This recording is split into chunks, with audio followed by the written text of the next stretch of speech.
Assalamualaikum warahmatullahi wabarakatuh. Di channel saya kali ini saya akan mewawancarai seorang penjual bakso di Jalan Raya Wairantai, Dusun Sidoluhur, Desa Wates, Kecamatan Wairantai.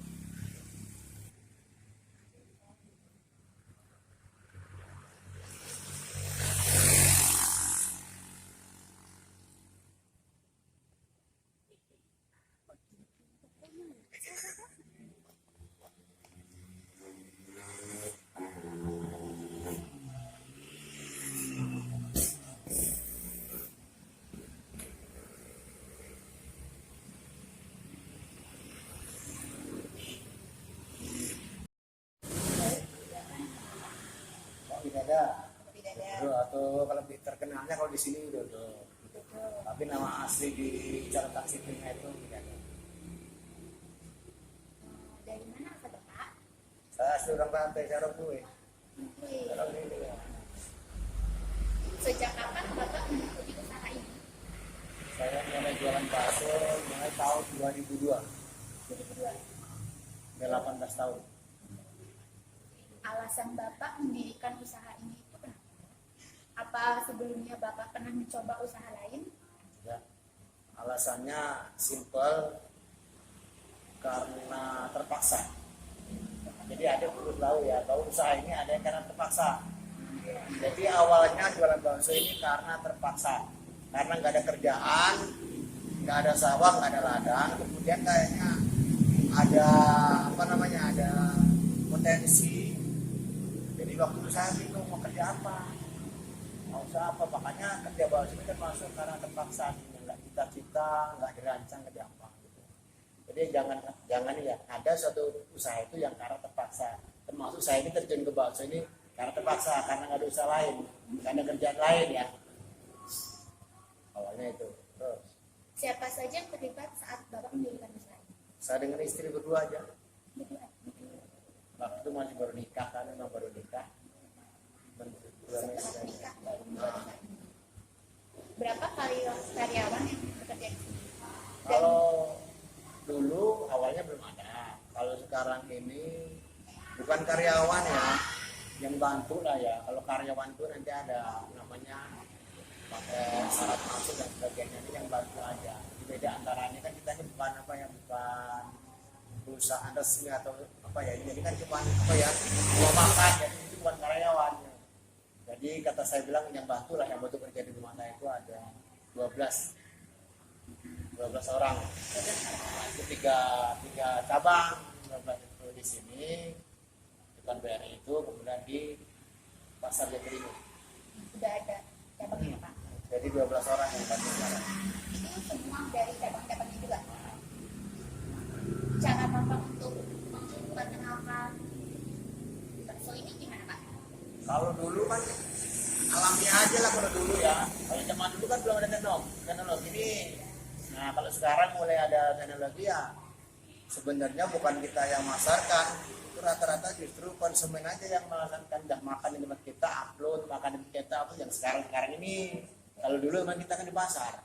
Oh, yang pertama itu di mana? Dulu pertama dulu di pasar dulu, 8 tahun yang lalu di pasar. 8 tahun lalu di pasar tuh nyewa sana sini pindah sana di pasar. Kalau di pasar kan memang tempat kumpulan orang banyak ya. Jadi artinya nggak pakai media untuk apa. Kalau sekarang untuk marketing nggak ada. Atau dulu kalau sekarang ini media media sosial ini justru kalau sekarang ini dari konsumen contohnya waktu buka rumah makan itu kan sekarang di depan BRI itu ada rumah makan tuh. Nah itu yang yang menjadi marketingnya justru customer udah makan itu kita upload kita lama-lama jadi terkenal. Itu kan sekarang udah bukan bakso aja tapi ada rumah makan kita yang bakar itu ya di depan BRI. Itu punya usaha Bapak? Iya sama aja semua. Makanya belum tadi punya 3. Satu sini yang rumah kita nih, kemudian 2 BRI itu yang depan BRI itu ya, yang bakso ada, terus pecel lele, ayam bakar itu, kemudian yang 3 di Jatiringgo. Ada tidak kendala yang Bapak alami? Kendala? Ya kalau pengembangan ada, karena saya udah coba berapa kali yang bukan di Parigirman gagal, bukan di Tabung gagal, itu termasuk ya kendala pengembangan lah ya, pengembangan tapi kalau dalam perhitungan juga pernah 2 kali gagal, 3 pun gagal. Salah satu yang pernah saya alami kendalanya begitu sih. Terus cara Pengembangan. mengatasinya gimana? Ya kan tempat lain, makanya waktu itu karena di sana nggak jadi cari tempat lain itu harusnya ketemunya di Jatiringgi gitu. Jadi kendala pengembangan itu namanya.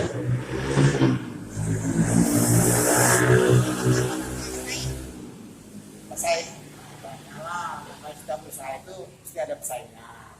Justru bagaimana caranya kita selalu bisa apa ya, bisa menang dalam persaingan. Itu memang salah satu menjadi mungkin salah satu kunci sukses saya salah satu ya. Memang kan ada saingan, itu kita harus meningkatkan baik itu pelayanan maupun apa untuk makanan ya. Ya.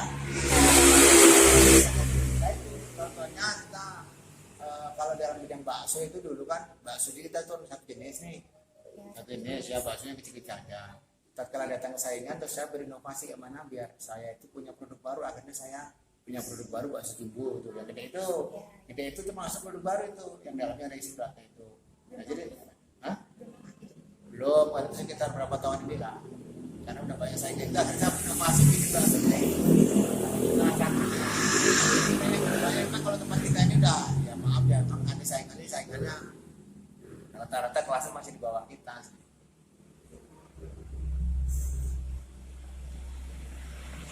Bagaimana cara Bapak mengukur kepuasan konsumen? Ya memang kalau berpuasan konsumen itu memang dari apa ya? Ya dari konsumen sendiri itu memang kadang-kadang memang ada yang puas, senang dengan makanan kita, pelayanan kita, harga yang terjangkau, tapi juga ada konsumen yang bilang ya namanya orang itu kan nggak sama ya, ada yang nggak puas dengan contohnya kadang-kadang ini kan karyawan kita kan ganti-ganti, kadang-kadang kan nggak pasti bumbu, kadang-kadang ada juga itu langsung kasih apa ya, kasih saran lah masukan ke kita, atau mungkin ada kadang-kadang karyawan yang melayani kurang pas, langsung ada yang komplain ya ada itu, ya itu biasa lah emang dalam yang kita usaha pasti ada kayak gitu kan, dan karena tidak puas dan itu masukan buat saya sendiri kalau ada hal yang kayak gitu itu merupakan ya sebagai cermin diri itu lebih pelayanan kita rasa makanan kita lah gitu. Apa sih yang akan Bapak lakukan untuk memajukan usaha ini ke depan? Kalau saya memang punya cita-cita besar karena saya ini sekarang ini ibaratnya masih jadi raja kecil di kampung ya. Saya tuh pengen membangun usaha ini sebenarnya di Bandar Lampung. Nah, di Bandar Lampung karena memang kalau kita bisa di sana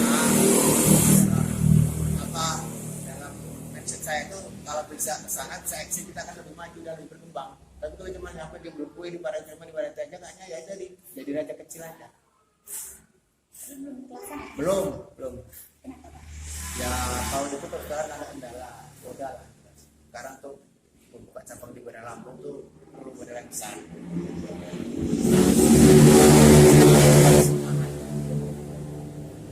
Apakah Bapak memasang target untuk tiap bulannya? Ya sebenarnya masih target sih karena memang salah satu biar kita itu bisa apa yang meningkatkan omset kita, penghasilan kita memang kita harus masuk target. Cuman targetan itu kalau di sini atau di kampung ini tidak bisa terpenuhi. Karena apa? Karena di sini tergantung dari hasil pertanian, ya kan? Jadi kalau pas lagi petani musim, ya target-target kita terpenuhi. Tapi kalau lagi pencernih kayak gini, target-target kita kan terpenuhi. Apalagi kan sekarang masih kayak wabah virus corona. Itu Bapak gimana? Jelas. Ya ada pengaruhnya yang nggak bisa lagi ditanya, bertahan aja kalau udah misalnya gini kan, udah banyak yang nggak berpergian, udah banyak yang terpengaruh kita ya.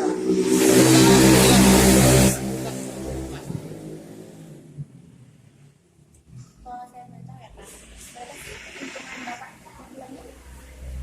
Kalau keuntungan itu nggak pasti ya, kata saya bilang tadi karena tergantung daripada musim segala macam. Tapi kalau di rata-rata sebulan itu sekitar 35 sampai 40 juta sebulan. Ya, alhamdulillah karena kan 3 cabang ya. Itu berarti dari semua cabang. Ya, iya. rata-rata segitu. Apakah punya surat izin usaha? Punya lengkap. Kalau kita salah satu usaha di Wadah tadi yang paling lengkap izinnya, ada semua situs segala macam ada. Bahkan saya termasuk salah satu yang dari awal yang taat bayar pajak restoran. Nah, bayar pajak karena kita usaha itu ada kontribusinya ke pemerintah kan. Tidak ada pajak restoran, cuma memang masih sedikit. Saya itu bayar pajaknya baru 400.000 sebulan.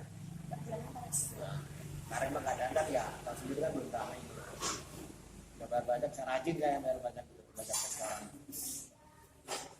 Apakah Bapak pernah mengalami kerugian atau mungkin dalam beberapa hari tidak ada konsumen sama sekali? Nah, selama ini usaha saya belum pernah mengalami secara rugi secara hitung-hitungan itu belum ada. Cuman paling penurunan omset saja. Kalau penurunan omset ini bukan hanya pengaruh ke corona saja, tetapi itu pengaruh dari ekonomi masyarakat pertanian ini. Kalau lagi pas musim nggak bisa kan pas itu sekarang kan kita ya turun. Jadi kalau nggak kerugian saya rasa enggak, karena barang-barang kita ini kan istilahnya jualan makanan, tapi kan yang kita jual itu pemain saya itu kan produksi kan sekaligus banyak, tapi langsung cepat di freezer kan, dan barang jadi sesuai dengan ini aja penjualan kita gitu. Iya, itu barusan produksi belum selesai di belakang produksi masih. Kalau pakai begini nggak mengurangi itunya produknya Bapak? Kalau enggak juga itu cuman bedanya begini. Kalau yang tadinya umpamanya kita 2 kintal daging itu habisnya seminggu, sekarang udah jadi 1 hari. Udah jadi kurang omsetnya. Jadi itu kalau dulu pas lagi enggak dulu ya, pokoknya pas lagi ekonomi bagus, umpamanya 2 kintal daging itu bisa habis seminggu dengan 3 orang kita ini. Tapi kalau sekarang ini mungkin bisa 10 hari karena habis 2 kintal. Berarti buatnya pusatnya di sini. Ya di sini. Mesin semua ini semua ada, semua lengkap pada belakang. Buat sendiri ya. Buat sendiri udah produksi sendiri, cuma dagingnya kan pada Lampung. Yang nggak dari dulu, yang udah 5 tahun ini yang produksi sendiri semua. Udah beli mesin-mesin semua. Cukup. Ini dari SMA mana? SMK. Demikian tadi wawancara saya dengan Bapak Widodo. Terima kasih untuk kalian yang sudah menonton channel saya kali ini. Jangan lupa like, komen, dan subscribe kalian. Itu yang paling penting bagi saya karena ini adalah tugas dari sekolah. Wassalamualaikum warahmatullahi wabarakatuh.